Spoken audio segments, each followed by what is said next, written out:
ವಶಂ.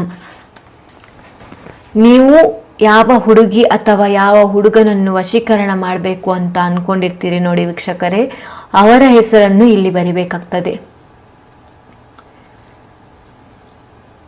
ಇಲ್ಲಿ ಬರೆದು ಈ ಮಂತ್ರವನ್ನು 21 ಬಾರಿ ಪಠಿಸಬೇಕು ವೀಕ್ಷಕರೇ.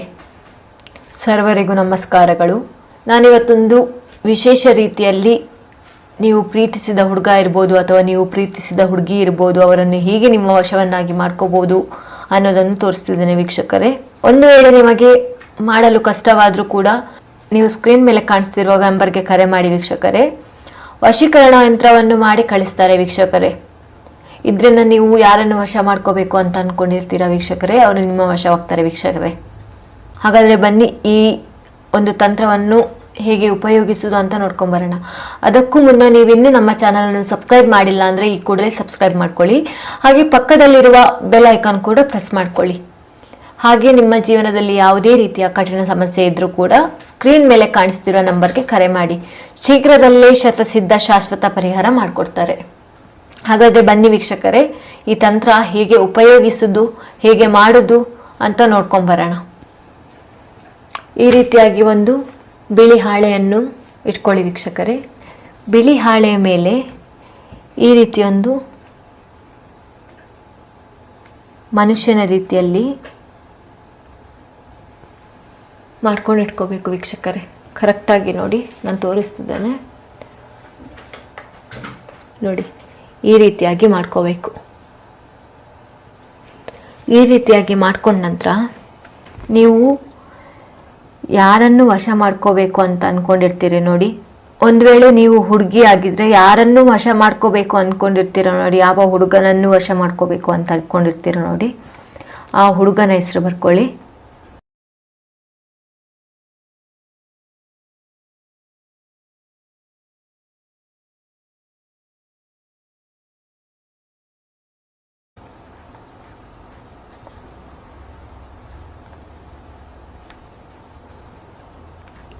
ನವನೀತ್. ಇದರಲ್ಲಿ ಹುಡುಗಿಯ ಹೆಸರು ಇದು ನೋಡಿ ವೀಕ್ಷಕರೇ, ನಿಮಗೆ ಇದರದ್ದು ಆಕಾರದಲ್ಲೇ ಗೊತ್ತಾಗ್ತದೆ ಯಾವುದು ಹುಡುಗಿ ಯಾವುದು ಹುಡುಗ ಅಂತ. ಇದರಲ್ಲಿ ನವ್ಯ ಹುಡುಗಿಯ ಹೆಸರು ಬರ್ಕೊಳ್ಳಿ.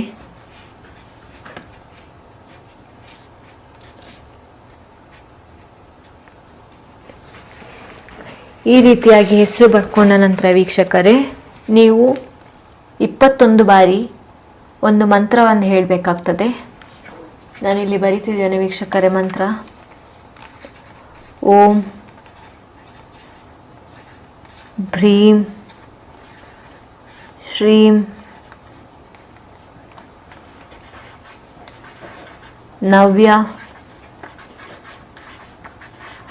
ಮಮ ವಶಂ ವಶಂ. ನೀವು ಯಾವ ಹುಡುಗಿ ಅಥವಾ ಯಾವ ಹುಡುಗನನ್ನು ವಶೀಕರಣ ಮಾಡಬೇಕು ಅಂತ ಅಂದ್ಕೊಂಡಿರ್ತೀರಿ ನೋಡಿ ವೀಕ್ಷಕರೇ, ಅವರ ಹೆಸರನ್ನು ಇಲ್ಲಿ ಬರಿಬೇಕಾಗ್ತದೆ. ಇಲ್ಲಿ ಬರೆದು ಈ ಮಂತ್ರವನ್ನು 21 ಬಾರಿ ಪಠಿಸಬೇಕು ವೀಕ್ಷಕರೇ. 21 ಬಾರಿ ಪಠಿಸಿದ ನಂತರ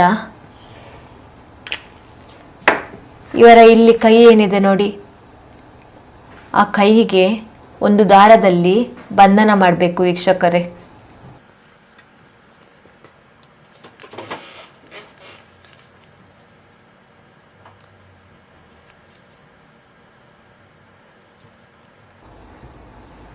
ಮೂರು ಗಂಟುಗಳನ್ನು ಹಾಕಿ ವೀಕ್ಷಕರೇ, ಈ ರೀತಿ ಹಗ್ಗವನ್ನು ಕಟ್ಟಿದ ನಂತರ 3 ಗಂಟನ್ನು ಹಾಕಬೇಕಾಗ್ತದೆ.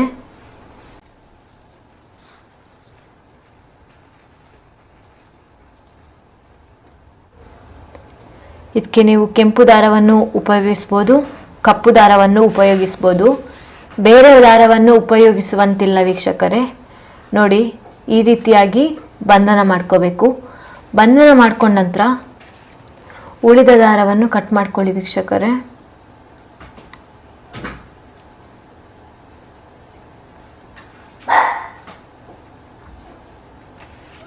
ನೋಡಿ ವೀಕ್ಷಕರೇ, ಈಗ ಬಂಧನ ಆಗಿದೆ. ನೋಡಿ ವೀಕ್ಷಕರೇ, ನಾನು ಇನ್ನೊಂದು ಬಾರಿ ತೋರಿಸ್ತಿದ್ದೇನೆ. ಕೈಗೆ ಬಂಧನ ಆಗಿದೆ. ಈ ರೀತಿಯಾಗಿ ಬಂಧನವನ್ನು ಮಾಡಿದ ನಂತರ ಎಲ್ಲಿ ಬಂಧನವನ್ನು ಮಾಡಿರ್ತೀರ ನೋಡಿ, ಅಲ್ಲಿಗೆ ಕುಂಕುಮವನ್ನು ಹಚ್ಚಿ, ಹಾಗೆ ಅರಶಿಣವನ್ನು ಹಚ್ಚಿ. ಈ ರೀತಿ ಮಾಡಿದ ನಂತರ ಈ ಒಂದು ಹಾಳೆಯನ್ನು ಹೀಗೆ ಮಡಚಬೇಕು.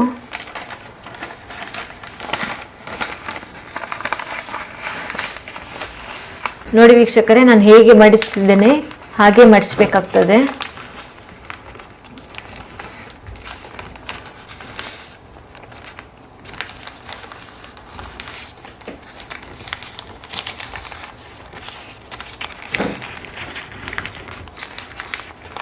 ನೋಡಿ ವೀಕ್ಷಕರೇ, ಈ ರೀತಿಯಾಗಿ ಮಡಚಿದ ನಂತರ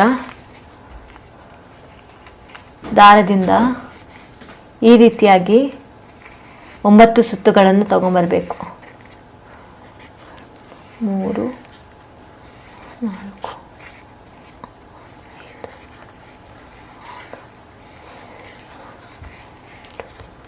4, 9 ಸುತ್ತುಗಳನ್ನು ತಂದ ನಂತರ 3 ಗಂಟೆ ಹಾಕಬೇಕು ವೀಕ್ಷಕರೇ.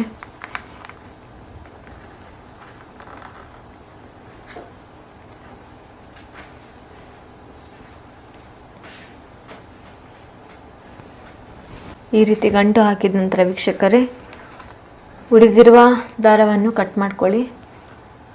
ಕಟ್ ಮಾಡಿದ ನಂತರ ಇದೊಂದೇನು ತಂತ್ರ ಮಾಡಿರ್ತೀರಲ್ಲ ಈ ಒಂದು ತಂತ್ರ ಮಾಡಿರ್ತೀರಲ್ಲ ವೀಕ್ಷಕರೇ, ಇದನ್ನು ಹೀಗೆ ನೀವು ನಿಮ್ಮ ಪರ್ಸಿನಲ್ಲಿ ಇಟ್ಕೋಬೇಕು. ನೀವು ಎಲ್ಲಿ ಹೋದರೂ ಕೂಡ ಇದು ನಿಮ್ಮ ಜೊತೆ ಇರಬೇಕು ವೀಕ್ಷಕರೇ. 3 ದಿನಗಳ ಆದ ನಂತರ ನೀವು ಇದನ್ನು ನೀರಲ್ಲಿ ಬಿಡಬೇಕು ವೀಕ್ಷಕರೇ.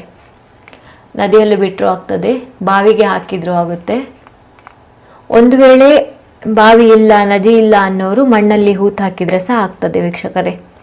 ನೀವು ಈ ರೀತಿ ಮಾಡಿದ ನಂತರ ಕೇವಲ 3 ದಿನದಲ್ಲೇ ನೀವು ಯಾರನ್ನು ವಶ ಮಾಡ್ಕೊಂಡಿರ್ತೀರಲ್ಲ ವೀಕ್ಷಕರೇ, ಅವರು ನಿಮ್ಮ ವಶವಾಗ್ತಾರೆ ವೀಕ್ಷಕರೇ. ಧನ್ಯವಾದಗಳು.